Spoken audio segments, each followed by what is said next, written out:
Салам Кадыр. Сен малдын этин сатып жанбагасың. А кандай малдын этин сатаарыңды мен айтпасам деле өзүң жакшы билесиң.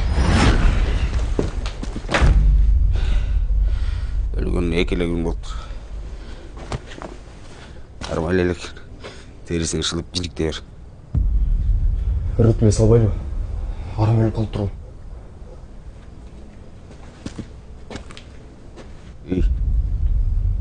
Сени жиликтеп салып дейт айтканды кылып калчы. Сен саткан өлүк малдардын эттери канчалаган адамдарды айык сооруларга алып келди. Ал иштериң менен сенин малдан эч кандай айырмаң жок. Бүгүн аныктайбыз.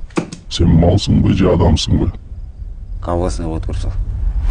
Мен сен менен ойун ойнойм. Сенин бутуңдагы чынжырлар 5 мүнөттөн кийин сени эт майдалагычка тартып кетет. Чынжырдан бошонуш үчүн сага ачкычтар керек.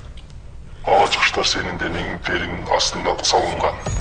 Жерде жаткан бычакты алып денеңде туура ачкычты таап бошон. Эгерде жетишпей калсаң, сенин денең фаршка айланат.